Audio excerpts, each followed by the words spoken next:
ዛሬ እናንተን ለማዝናናት የማልፈነቅለው ችግኝ የለም።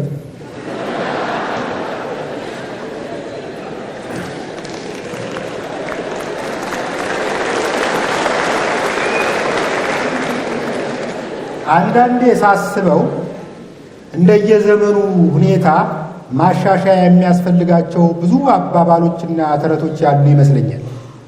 ለምሳሌ በጥቅምት አንድ አጥንት የሚል የሐኪም ትእዛዝ የሚመስል ምሳሌ አለ። ይሄ እንግዲህ ያኔ አባቶቻችን ጠቦት በግ ሲገዙ ሙክት ፍየል ይመረቅላቸው በነበረበት ዘመን ላይ ያገለገለ አባባል ነው። አሁን ትርጉም የለውም። ዛሬ በጥቅምት አንድ አጥሚት በሚል ልንተካው እንችላለን። እንደምታውቁት የኢትዮጵያን ሕዝብ ድሃና ሀብታም ብሎ መክፈል ከድሮ ጀምሮ የነበረ ነው። ከቅርብ ጊዜ ወዲህ ደግሞ ድሃው በአንድነት ተደራጅቶ እንዳይታገል ድሃና የድሃ ድሃ ብለው ለሁለት ከፍተው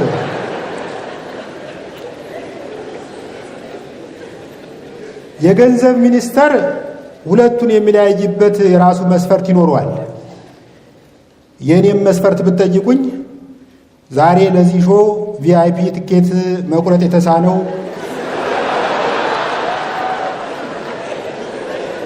300 ብር ብቻ ከፍሎ የገባው ማህበረሰብ ድሃ ሲሆን ጭራሽ ያልገባው የድሃ ድሃ ነው።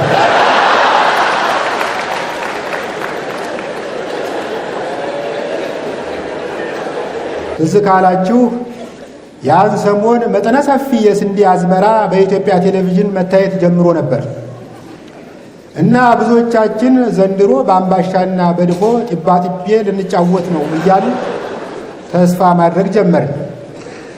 ብዙ አልቆየም።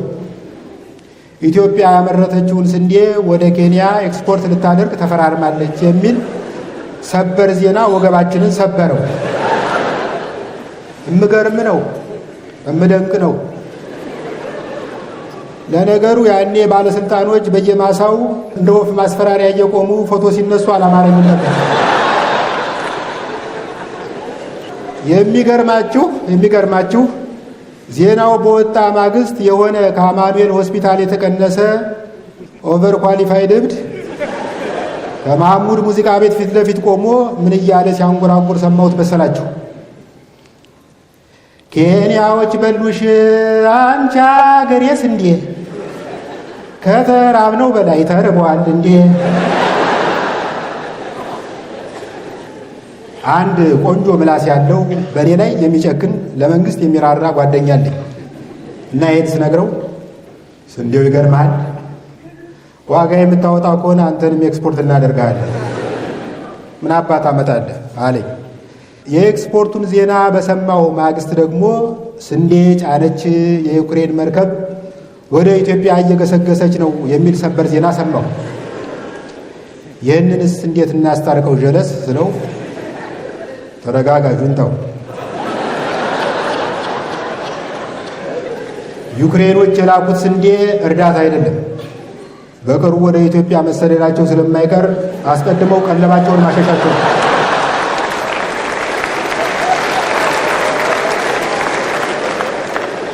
ሰሞኑን ከበድ ያለ ነገር እየገጠመን ነው። ሰሞኑን በአንዳንድ የቅንጦት ዕቃዎች ላይ የዶላር ዕቀባ ተደረገ የሚል ዜና ሲለቀቅ የነበረው ምላሽ የሚገርም ነው። በእርግጥ አንዳንዱ ሁኔታውን ለአንጀባ እየተጠቀመበት ነው። እዚህ ሀገር ውስኪ ተከልክሎማ እንኗኗርም እያለ የሚቀውጠውን ሰውዬ የቡና ቤት ጀርባ ብታጠኑት ከደንበጫ 3ኛ ደረጃ አረቄ የዘለለ ታሪክ የለውም። በበኩሌ ውስኪ ቢቀር ችግር የለብኝም። ማስቲካ ከቀረ ነጭ ሽንኩርትም አብሮ መከልከል አለበት። ቸኮሌትና ቸብሮሌትም ድሮ በነፃነት መለሰ ጊዜ የቀሩ ነገሮች ናቸው። ሽቶም በተመለከተ ማን ነበር ይሄ ቲክቶክ ላይ ማለዳ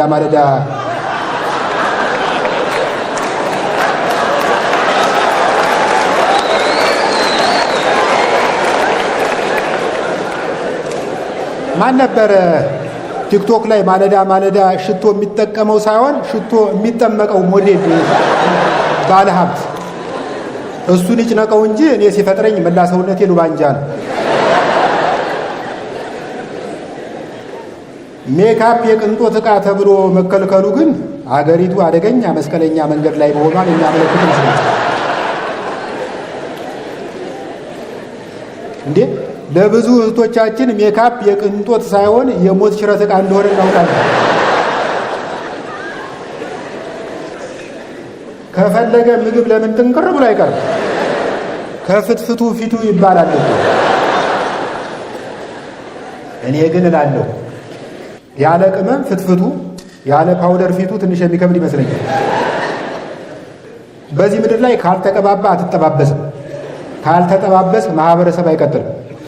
በነገራችን ላይ የመልክና የሜካፕ ጉዳይ የሴቶች ጣጣ ብቻ ከመሰለን ተሸውደናል። አሁን የሽበት ማዳፈኛ ቀለም መግባት ሲያቆም ከብዙ ወዳጆቻችን ጋር መንገድ ላይ መተላለፋችን የሚቀር አይመስለኝም። ግሽበትና ሽበት አንድ ላይ እየመጡ ነው። አንድ ጓደኛ አለኝ። መልኩን ምን ብዬ ልግለጽላችሁ? ከውበት ጠለል በታች ነው ማለት ይቻላል። ብዙዎቻችን ወንድ ልጅ ከጉማሬ መለስ ካለ ይበቃል በሚል ቃል ተጽናንተን ኖረናል። በቢቢሲ ዶክመንተሪ ያየሁት ጉማሬ ከዚህ ጓደኛዬ ትንሽ መለስ ያለ። ይቅርታ አድርጉልኝና እኔ ራሴ ቆንጆ መሆን ሲያምረኝ ከእሷ አጠገብ ቆሜ ፎቶ ያሳል እና የወዳጄ ፌስቡክ ላይ ከሴቶች ጋር ሲያወጋ የዝነኛ ተጫዋቾችን ፎቶ ፕሮፋይሉ ላይ ጣል ያደርጋል። በአጭሩ የሩኒን ለምድ የለበሰ ጀንጃይ ነው። አንድ ቀን ስማ አለኝ፣ ስማ ልጅቱ ሁለመናዋን ወድጄላታለሁ፣ እሷም ማስተሳሰቤንና ህልሜን ወዳልኛለች አለና ንግግሩን ገታ አድርጎ ተከዘ እና ምንድን ነው ችግሩ? ፎቶ ካላክልኝ ሞቼ እገኛለሁ እያለች ነው አለ እና ሞታ ትገኛ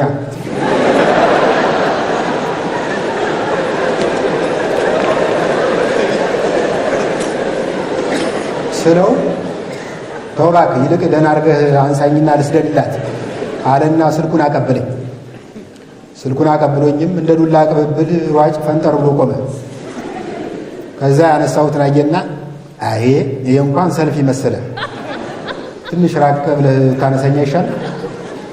በዚህ አይነት እኔ ስቀርበው እሱ ሲርቅ፣ እኔ ስቀርበው እሱ ሲሸሸኝ፣ እኔ አዲስ አበባ እሱ ኦሮሚያ ክልል ሆነን ቆመ።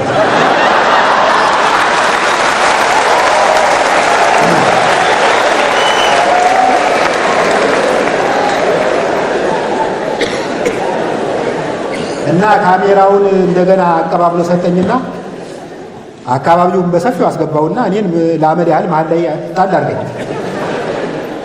በጣም እየተናደድኩ መጣሁ። ስማ እኔን እንዲህ ከምታንገላታኝ ለምን ከሳተላይት ላይ የተነሳውን ፎቶ ፈልጋት ትላል። የድሮ መጽሐፎችን ሳገኝ ከይዘታቸው ይልቅ ርዕሳቸው ያዝናናኛል። ለምሳሌ ብላታ ወልደ ጊዮርጊስ ወልደ ዮሐንስ የተባሉ ደራሲ የጻፉት መጽሐፍ ውጭ ሀገር ሄጄ ነበር የሚል ርዕስ ነበር።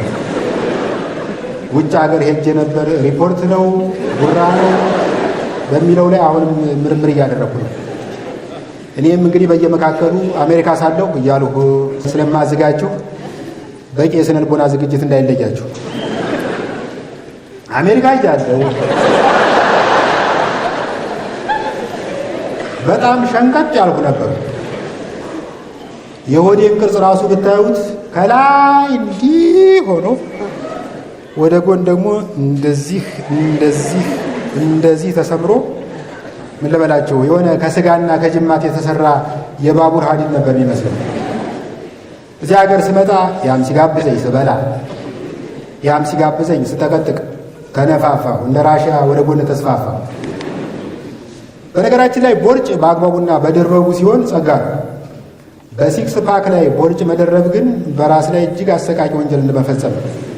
አስበው፣ አጭር ሆነ በሲክስ ፓክ ላይ ቦርጭ ስትደርብ ወደ ምን እንደሚመስል ታውቃለህ? 3 ቦታ የታሰረ የማር ከረጢት ነው የሚመስል። መፍትሄ ፍለጋ ዙሪያዬን ማማተር ጀመርኩ። የሆነ ጊዜ ላይ በ10 ቀን ውስጥ ቦርጭ እናጠፋለን የሚል ማስታወቂያ አየሁ። በፎቶሾፕ መሆን አለበት። በሌላ ቀን ደግሞ ቦርጭ በጸሎት አጠፋለሁ የሚል ነብይ በቲቪ አየሁ። እኔ የጸሎትን ኃይል አልንቅም፣ ግን በጸሎት የሸንቃጣ ሰውነት ባለቤት ትሆናለህ ብዬ አላለም። ምናልባት ከጸሎት በኋላ የተባረከ ቦርጭ ባለቤት ትሆን ትችላለህ።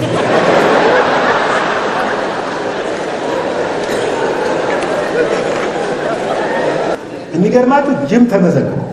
ጅም እንደገባው በሴትና በወንዶች መካከል ያለውን የዓላማ ልዩነት መረዳት ይችላል። ሴቶች ጅም የሚመዘገቡት በቃ ጅም ለመስራት፣ ክብደት ለመቀነስ፣ ጤናቸውንና ውበታቸውን ለመጠበቅ ወዘተ።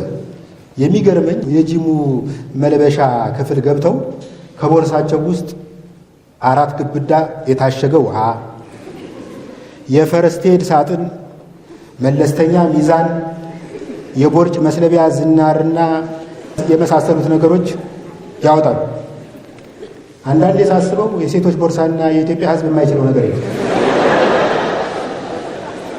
ወንድ ልጅ በበኩሉ ጅም የሚመዘገበው ዘርፈ ብዙ ተግባሮችን ለመፈጸም ማለትም ለጅንጀና፣ ከውጭ የተላከለትን ብራንድ ቱታና ጫማ ለማሳየት፣ ከሌሎች ወንዶች ጋር የጥሬ ሥጋ ማህበር ለመመስረት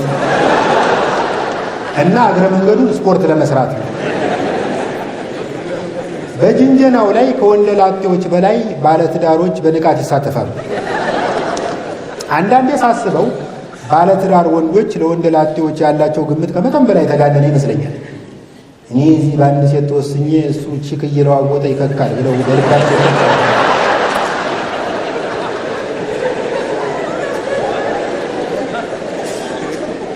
እውነታው ግን ከዚህ በጣም ይርቃል። ባለትዳሩ በየአሳቻ ቦታው የተገኘችውን ብርቅዬ አጋጣሚ ለመጠቀም ተፍ ተፍ በሚልበት ሰዓት አብዛኛው ወንደላጤ በጊዜ ገብቶ ነጭ ሽንኩርቱን አፉ ላይ፣ ነጭ ጋቢውን ትከሻው ላይ ጣል አድርጎ ሶፋው ላይ ተጋድሟል። እኔ ገና ጅም በጀመርኩ ሰሞን አንዲት ደልደል ያለች ሴት ጠጋ ብዬ ማውራት ጀመርኩ። ወሬው ወደ ጅንጀና ማዘንበል ሲጀምር ሴትዮዋ ወንድሜ ኧረ ገና ከወለድኩ 30 ቀን ነው።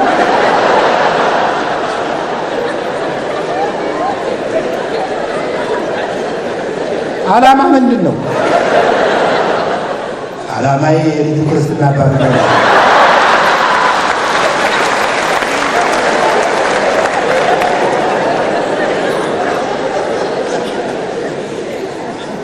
ጅም የምንሰራበት አዳራሽ በጣም ሰፊ ነው። እኔና ቦሌ የተባለ ጓደኛዬ መስኮቱን ከፍተን ከመስኮቱ አጠገብ እንፈጋለን። የሆነ ጊዜ ላይ አንድ ሰውዬ ከሩቅ እያቆራረጠ መጣና ብርድ ታስመቱኛላችሁ አለና እጁን በትከሻችን አሻግሮ መስኮቱን ለመዝጋት ሞከረ። ጓደኛዬ ወንድሜ የኔ አባት ዶክተር ነው፣ ብርድ መምታት የሚባል ነገር ሳይንሳዊ አይደለም፣ ይልቅ በዚህ መጠን በታፈነ አዳራሽ ውስጥ ስፖርት መስራት በራስ ላይ የኬሚካል ጦር መሳሪያ እንደመተኮስ ይቆጠራል። ሰውየው ለተሰጠኝ ሙያዊ ማብራሪያ አመሰግናለሁ ብሎ ይሄዳል ብዬ ሳስብ እኔ ካንተ ባላውቅም ብሎ ጀመረና መጠነ ሰፊ ምላሽ ሰጠ።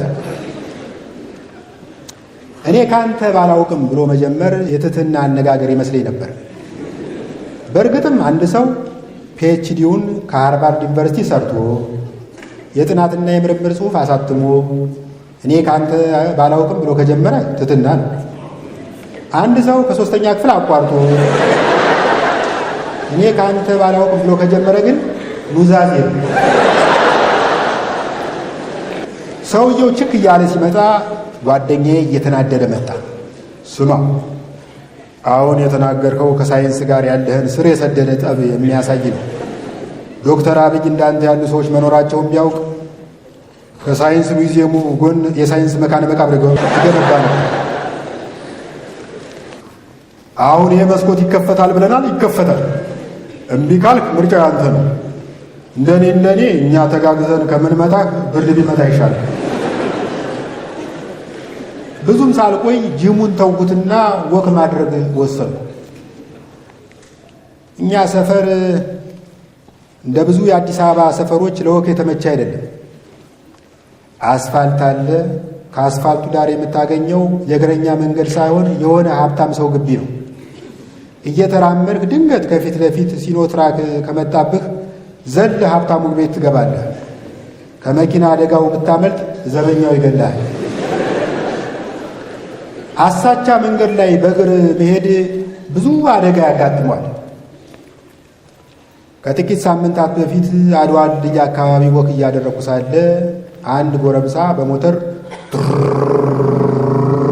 እያለ መጣና እጄ ላይ የነበረውን ምን የመሰለ የተጠበሰ በቆሎ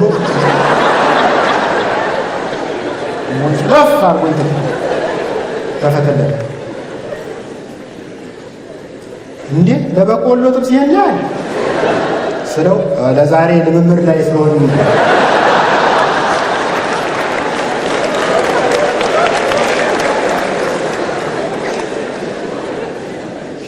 ሌላ ጊዜ በቦሌ መንገድ በወሎ ሰፈር በኩል ወክ ማድረግ ጀመሩ።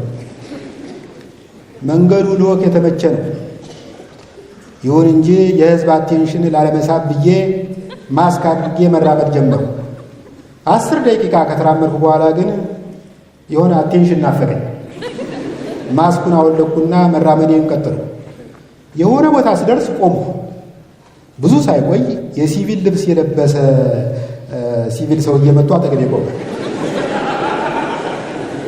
አወቅኩት። ጅም ቤት ከጓደኛዬ ጋር የተጣላሁት ሰውዬ ነው። አይን ላይን ስንገጣጠም አፌ እንዳመጣልኝ እዚህ አካባቢ የልብስ ሱቅ አለ አልኩት። የረጠበ ሱሪን መቀየር ፈልገህ ነው አለኝ። ለክፉ የማይሰጥ ቀለል ያለ ስድብ ልሰድበው ወስኜ ከካ እና የመሳሰሉትን ቃላት ያወሩ። እሱ ኦፔራን ኦፕራ እንደሚያቀነቅን ሰው እጁን በረጅሙ ዘረጋና አንዴ በስንቃሪያ ጥፊ ሰረበኝ። ለጊዜው ፊቴ ከሰውነቴ ላይ እየተደመሰሰ ነው ይመስላል። አሁን ተራው የኔ ነው።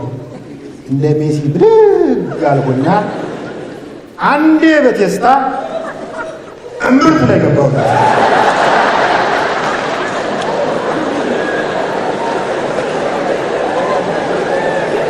ብቻ ተያይዘን እንደ ጓይ ሲያነጥረኝ እንደ ክክ ሳሰጠው 10 ደቂቃ ያክል ቆየ። ወዲያው ድንገት ከየት መጣ ያልተባለ ዝናብ መውረድ ጀመረ።